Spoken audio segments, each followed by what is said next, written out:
4년이 넘는 시간 동안 푸틴과 그의 많은 측근들은 우크라이나를 침공해도 아무런 처벌 없이 넘어갈 수 있을 거라고 생각해왔습니다. 침공이 우크라이나 붕괴로 이어지지 않아도 크렘린 졸개들은 처벌을 피할 수 있다고 생각했습니다. 하지만 이제 모든 것이 달라졌습니다. 30개가 넘는 나라들, 이 힘을 합쳐 푸틴과 그의 졸개들을 위한 전용 감옥을 만들었습니다. 정의가 다가오고 있습니다. 수십 개국이 푸틴과 측근들을 헤이그식 재판소에 세우기 위한 기초 작업을 마쳤고 현재 준비를 진행하고 있습니다. 5월 15일 우크라이나 침략 범죄를 다루는 특별 재판소가 설립됐다는 소식이 전해졌습니다. 그 재판소는 본질적으로 국제형사재판소 ICC의 관할권 밖에 있는 범죄에 대해 푸틴과 그의 지지자들 중 가능한 한 많은 사람들을 유죄 판결하기 위해 특별히 만들어진 법원이 준비되어 있다는 것을 의미합니다. 그리고 푸틴이 이게 작은 문제라고 생각한다면 그는 잘못 생각하고 있는 겁니다. 수십 개국, 그중 대부분이 유럽 국가들이 푸틴이 러시아를 통치하는 한 이 재판소가 푸틴에게 위협이 되도록 힘을 합쳤습니다. 총 36개국, 이 재판소를 지지한다는 의사를 공식적으로 밝혔고 모두가 법과 오랜 역사를 가진 도시를 본부로 삼는 데 동의했습니다. 네덜란드 헤이그가 푸틴과 공범들의 재판 장소가 될 것입니다. 이는 국제적으로 평화와 정의의 도시로 인정받는 곳에서 푸틴의 제국 전체가 무너질 수도 있다는 뜻입니다. 이 일에 기뻐하는 사람 중 한 명은 우크라이나 외무장관 안드리 시비하입니다. 그는 새로운 재판소가 공식적으로 설립되는 자리에 참석했으며 X에 글을 올려 왜 이것이 우크라이나에게 매우 중요한 순간인지 설명했습니다. 오늘은 역사적인 날입니다. 우리는 역사를 만들고 있습니다. 80년 전 뉘른베르크 재판소처럼 헤이그 특별재판소가 전쟁 폐허 속에서 정의를 회복할 것이라고 시비아가 말했습니다. 그는 이 기부의 설립을 푸틴에게는 돌이킬 수 없는 시점이라며 이 특별재판소가 법적으로 현실화됐다고 했습니다. 사비아는 또한 재판소가 다룰 내용에 대해 약간의 통찰을 제공했는데 그는 우리는 세 가지 축, 즉 특별재판소, 피해등록부, 그리고 청구위원회로 책임규명 체계를 만들고 있습니다. 라고 말했습니다. 도전은 잠시 후 다루겠지만 이 재판소에는 많은 국가들이 참여합니다. 재판소를 지지한 국가들의 전체 명단은 마치 푸틴의 유럽 내 적들의 명단과도 같습니다. 가장 영향력 있는 국가는 프랑스, 독일, 영국, 그리고 재판소가 열릴 네덜란드입니다. 이외에도 안도라, 오스트리아, 벨기에, 크로아티아, 키프로스 등 여러 나라가 서명국입니다. 덴마크, 핀란드, 에스토니아, 라트비아, 리투아니아, 체코 공화국도 서명국입니다. 그리스, 아이슬란드, 아일랜드, 리히텐슈타인, 룩셈부르크, 몰도바, 몬테네그로, 노르웨이, 폴란드, 포르투갈, 루마니아, 스페인, 스웨덴, 그리고 스위스도 이 명단에 추가됩니다. 산마리노와 모나코 같은 작은 나라들조차 이번 기회에 푸틴의 행동에 분노를 표명하고 러시아 지도자를 정의의 심판대에 세우기 위해 최선을 다하겠다고 밝혔습니다. 또한 코스타리카와 호주처럼 유럽 외의 서명국들도 특별재판소에 목소리를 보탰습니다. 유럽으로 돌아가 보면 불가리아, 몰타, 슬로바키아, 헝가리 등 일부 회원국이 서명하지 않았지만 유럽연합은 이 재판소를 지지했습니다. 그리고 우크라이나도 있습니다.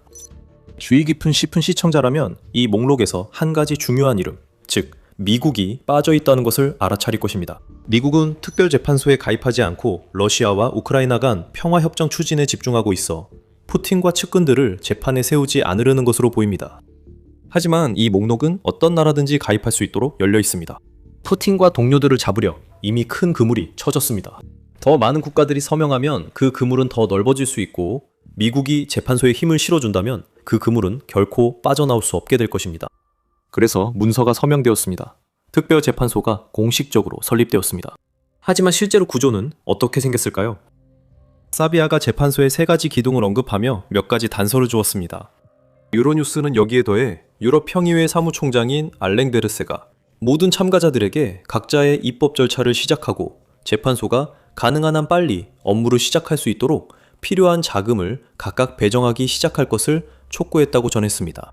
이것은 각 서명국이 자체적인 법적 틀을 갖추게 될 것임을 보여줍니다. 물론 많은 부분에서 중복이 있을 것으로 보이지만 36개국 모두가 구조를 설립하는 데 사용할 자금의 형태로 이해관계를 갖고 있다는 의미이기도 합니다. 유럽연합은 1000만 유로, 약 1160만 달러를 투입해 가장 먼저 준비를 시작해 다른 국가들보다 앞서가고 있습니다. 더 많은 자금이 뒤따를 것입니다. 다른 모든 국가들도 이에 동참한다면 수억 달러가 투자되고 푸틴을 정의의 심판대에 세우기 위한 광범위한 법적 틀이 마련될 것입니다. 이 모든 것에 더해 이미 재판소의 업무에 할당된 연간 예산을 감독할 위원회도 만들어졌습니다. 그 위원회는 또한 재판이 열릴 때 판사와 검사 선출, 그리고 재판이 어떻게 진행될지 정하는 내부 규칙 채택 등 재판소의 운영 전반을 감독하게 될 것입니다. 모든 서명국은 재판소의 독립성을 존중하기로 합의했으며, 이는 내부 갈등으로 인한 행정적 발목잡이에 휘말리지 않도록 하는데 큰 도움이 될 것입니다. 여기서 우리는 푸틴이라는 재앙에 맞선 단합된 대응을 보고 있습니다. 유럽의 단결은 푸틴이 가장 원치 않는 일임을 모두가 압니다. 법적 현실이 방금 푸틴의 면전에 강한 한방을 날렸습니다. 하지만 여전히 의문이 남습니다. 특히 이것이 러시아의 어떤 의미인지, 푸틴과 측근들이 저지른 범죄에 대한 책임을 지기 위해 언젠가 법정에 서게 될지에 관한 부분입니다. 두 번째 질문으로 돌아가겠습니다.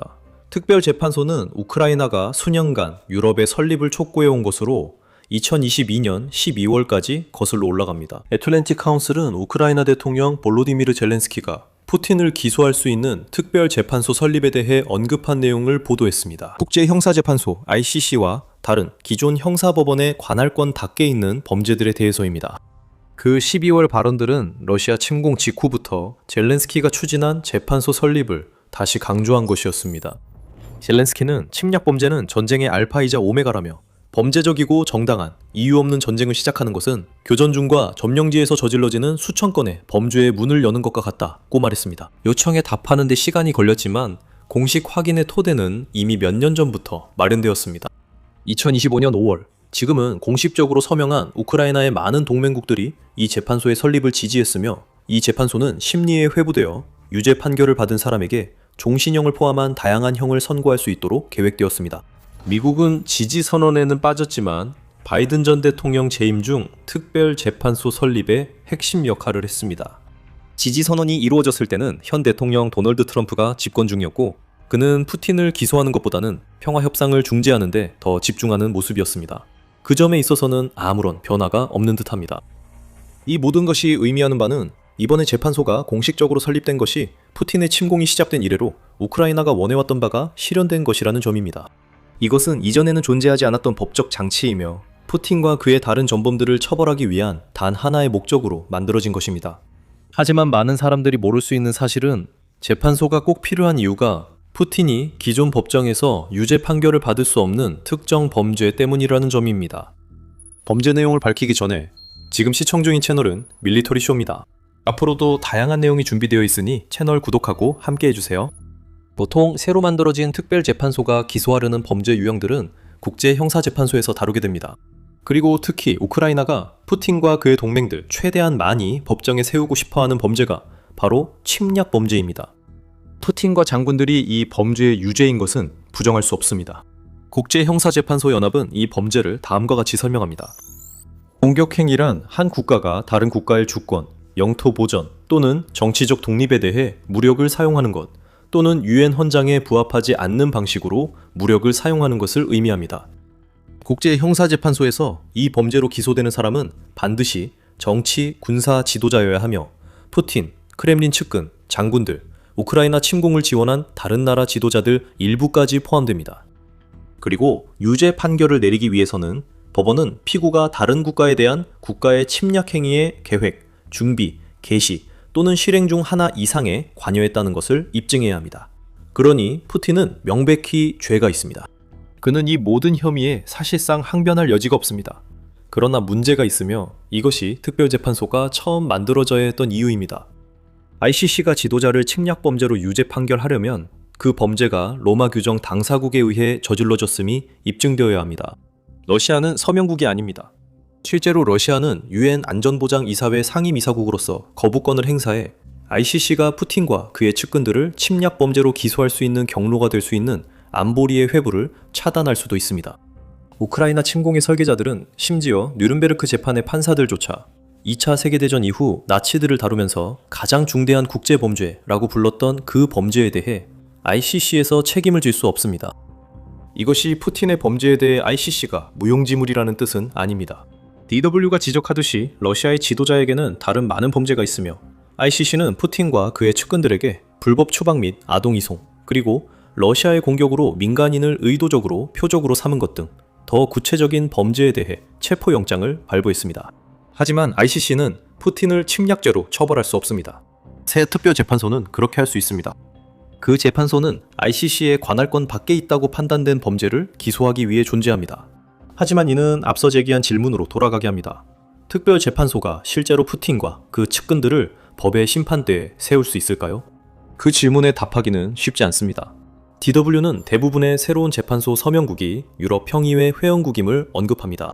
러시아는 과거 평의회 회원국이었으나 푸틴이 우크라이나 침공 시 퇴출됐습니다. 하지만 이것이 평의회의 푸틴 기소재판 참여 여부에 영향을 주는 요인 같지는 않습니다. 장애물 하나는 해결됐고 더 큰 문제는 재판소가 푸틴을 어떻게 겨냥할지에 달려 있습니다. 유로뉴스는 침략 범죄가 다른 나라를 침공하는 등 침략 행위를 저지르기로 결정한 사람들에게 책임이 있는 지도부 범죄로 간주된다고 보도했습니다. 일반적으로 국제형사재판소와 새로운 재판소 모두 러시아의 트로이카, 즉 대통령, 총리, 외무장관이 포함된 집단을 기소하게 됩니다. 우크라이나 주권 침해를 조직 감독한 고위 군 지휘관 등도 기소될 수 있으며 실제로 기소될 것입니다. 하지만 재판소의 최대 문제는 트로이카입니다. 그 트로이카는 걸석 재판에 대해 면책 특권을 가지고 있기 때문에 재판소가 ICC 관할권 문제를 우회하더라도 푸틴을 기소할 수 있는 유일한 방법은 그를 실제로 구금하여 재판에 출석시키는 것뿐입니다. 푸틴이 특별재판소에 서명한 국가로 여행한다면 그런 일이 생길 수 있지만 러시아 대통령이 그렇게 할 가능성은 낮아 보입니다. 푸틴을 위한 개인 감옥은 당분간 미뤄지겠지만 우크라이나 침공을 도운 측근들을 위한 감옥은 계속 지어지고 있습니다. 트로이카 외부 인원은 걸석 재판이 가능합니다. 유로뉴스는 러시아군 참모총장인 발레리 게라시모프의 예를 들고 있습니다. 그는 푸틴에게 소중한 동맹자일 뿐만 아니라 우크라이나에서 자신의 군대가 거둔 성과에 대해 러시아 지도자들에게 거짓말을 할 의지가 있는 인물입니다. 푸틴이 자신의 침공이 잘 진행되고 있는 것처럼 보이게 하기 위해서죠. 2025년 9월에도 그는 쿠피안스크와 포크로프스크에서 러시아의 성과를 과장해서 보고한 바 있습니다. 유로뉴스는 벨로누스와 북한 고위 관리들도 역할로 인해 부재 중 재판에 회부될 수 있다고 시사합니다. 그러나 해당 국가 대통령들도 러시아 트로이카와 비슷한 이점을 가진 것으로 보입니다. 유죄 판결을 받은 사람들은 징역형을 선고받을 수 있으며 가장 중대한 범죄의 경우에는 종신형까지 선고될 수 있습니다. 벌금과 개인 재산의 몰수도 처벌로 사용될 수 있으며 이렇게 모인 자금은 러시아의 침략 범죄 피해자들을 위한 보상기금으로 사용될 가능성이 높습니다. 그러나 걸석 재판의 유죄 판결도 대상자가 특별재판소에 직접 자신을 맡길 때만 집행될 수 있습니다. 그리고 만약 그 대상자들이 직접 출석하기로 결정한다면 법정에서 원래의 판결에 대해 항소할 수 있습니다. 이 모든 것이 사실이라면 당연히 이런 질문이 나옵니다. 특별재판소의 목적이 무엇입니까? 여러 이유가 있습니다. 우선 처벌부터 살펴봅시다. 특별재판소가 푸틴과 측근들을 직접 체포하지 않는 한 그들이 감옥에 갈 일은 없지만 금전적 처벌은 문제가 될 수 있습니다. 직접 벌금은 내지 않지만 유죄 판결 시 재산이 몰수될 수 있습니다. 이는 아마도 재판소 설립에 서명한 국가들에 있는 그들의 자산을 포함할 것이고 이는 트로이카 외부 인물들이 소유한 동결 자금도 압류되어 우크라이나에 넘겨질 수 있다는 뜻입니다. 유죄 판결을 받은 사람들이 그 자산을 되찾고 싶다면 재판을 받고 자신의 무죄를 입증해야 할 것입니다.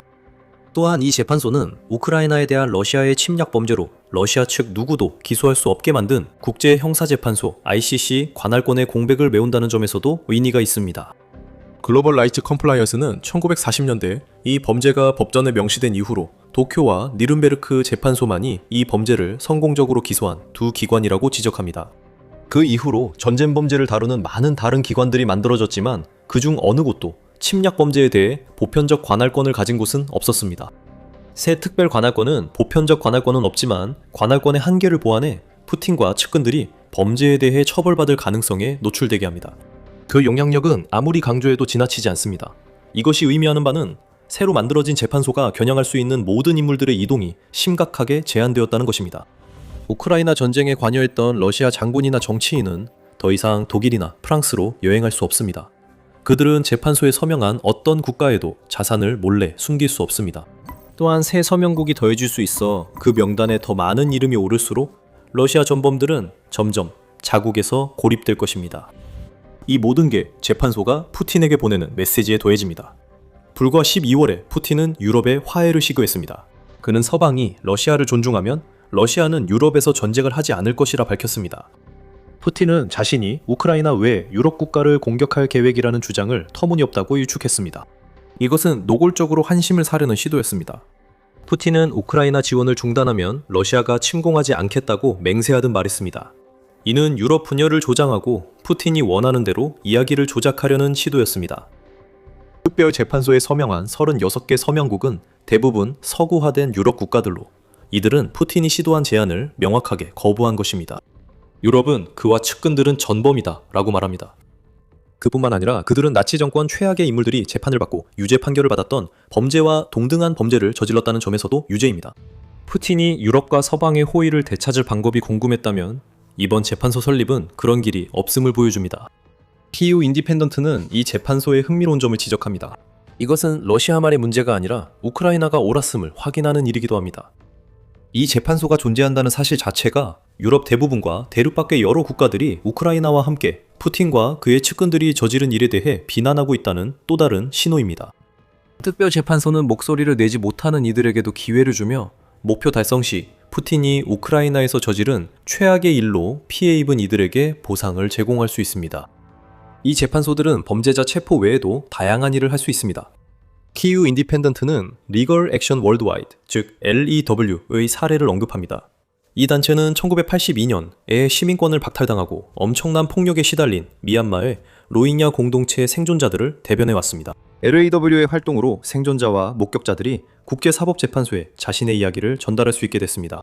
2026년 1월에 그 법정에서 본안 심리가 열렸고 그곳에서 전달된 직접적인 증언들은 우크라이나 침공과 같은 다른 잔혹행위와 관련된 형사 절차에서 더 많은 목소리가 들릴 수 있도록 하는 청사진이 될 수 있습니다. 러시아에게 이 모든 것은 수십 개국이 푸틴과 그의 공범들을 직접적으로 겨냥하고 있다는 의미입니다. 감방이 그들을 기다리고 있습니다. 오직 시간이 지나야만 새로운 특별재판소가 그 감방을 얼마나 효과적으로 채울 수 있을지 알 수 있을 것입니다. 기소 대상자 명단에 오를 수 있는 또 다른 이름은 벨라루스의 독재자 알렉산드르 루카셴코입니다. 루카셴코는 이 사건을 재판소가 손쉽게 다룰 수 있는 사건으로 만들기 직전입니다. 그는 관여하지 말아야 할 전쟁을 준비하며 미쳐가고 있습니다. 벨라루스가 무엇을 하고 있는지 그리고 그것이 우크라이나에 어떤 의미가 있을 수 있는지에 대해 저희 영상에서 더 알아보세요. 이 영상을 재미있게 보셨다면 우크라이나 전쟁의 최신 동향에 대한 저희의 분석을 더 보고 싶으시다면 더 밀리터리 쇼우를 구독하는 것 잊지 마세요. 그리고 항상 시청해주셔서 감사합니다.